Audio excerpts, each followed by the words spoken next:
right, let's discuss that, and let's also discuss the cycle of violence that we're seeing, the deaths of now 4 innocent teenagers, and what can be done to stop this cycle of violence. Joining us now, Mark Regev, the spokesman for Israeli Prime Minister Benjamin Netanyahu. It's great to see you, Mark. Thanks so much.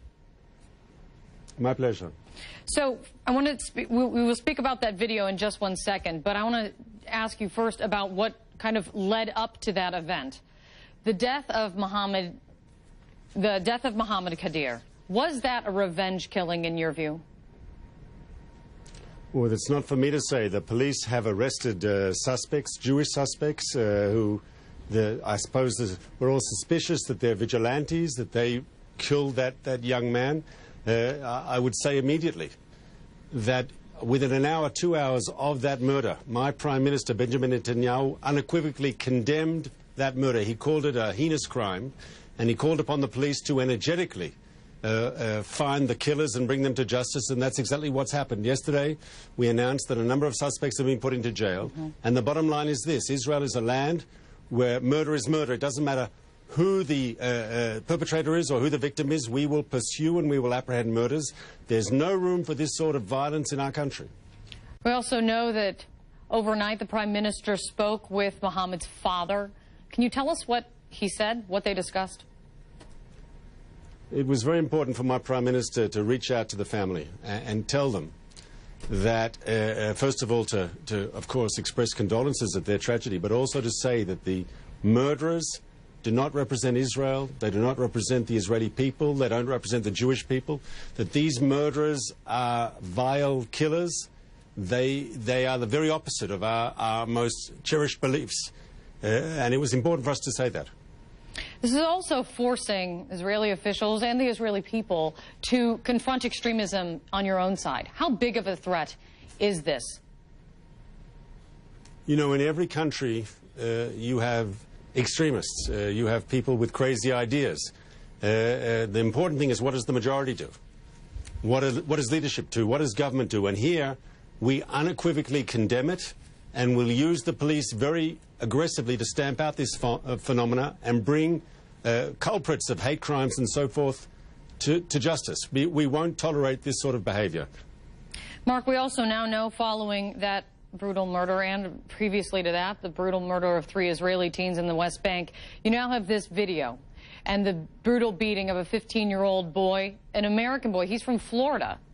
And he said that he wasn't doing anything. He was observing a protest. Do you know, first off, that those were Israeli police forces that were involved in that beating? Look, the video is shocking. And we initiated, on the basis of seeing the video, an investigation. It's not an internal police investigation. It's an external, independent investigation done by the Ministry of Justice, by a special unit there that looks into police behavior. Israel, like the United States, is a land where there's the rule of law. And the police and the security services have to function within the law. They're not above the law. And if it is proven, that's still an if at this stage, but if it is proven that the police acted in a way that, unfortunately, the video indicates that we suspect they did, they will have to pay a price. That is unacceptable. You cannot beat up a suspect in Israel. You cannot beat up someone who's handcuffed. It's just against the law. It doesn't matter what he did before. I mean, hypothetically, this individual could have been involved in violence. It doesn't matter. Once he is arrested, once he is handcuffed, he cannot be mistreated in any way. When you take all of this in context, and we're now hearing people talk of whispers of the beginnings of another intifada. That clearly is a fear of anyone in Israel. Do you think this is the beginnings of another intifada? I hope not. I think violence serves no one's interests. It doesn't serve Israel's interests. It doesn't serve the interests of the Palestinians. Only the very crazy extremists can rejoice at the fact of more violence. I suppose Hamas and the other Islamist radicals probably want more violence, but that is to be expected. I think it's important that all people of goodwill unite against extremism. And here I'd call upon the Palestinian government. Israel has shown clearly by these arrests and by our condemnation and by the phone call this morning by the Prime Minister to the family of the victim of that terrible crime, where we stand. We are for peace. We are for reconciliation. We're against this sort of violence. It's time Palestinian leadership stood up to the plate and also said, we're against violence, we're against extremism, and that they cut their connection with the Hamas movement. The Hamas movement is a terrorist movement, not only under Israeli law, but under American law. And it's time mainstream Palestinian leadership broke all contacts, break their alliance, their political pact with Hamas, and return to peace talks.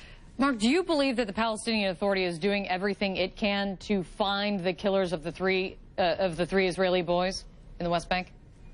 It remains to be said, because we saw in this case where we acted very energetically to bring the perpetrators of this terrible killing against the Palestinian team.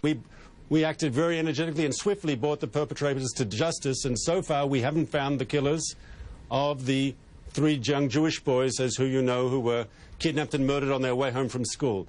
I think the Palestinian Authority has an obligation to help us. They are committed to fighting terrorism. One of the mistakes that they've made is that they signed that alliance with Hamas, allowing Hamas to re-establish its presence in the West Bank, to re-establish its position in the West Bank, and that made this sort of attack just more likely and more possible. Mark Regev, spokesman for the Israeli Prime Minister Benjamin Netanyahu. Mark, thank you very much.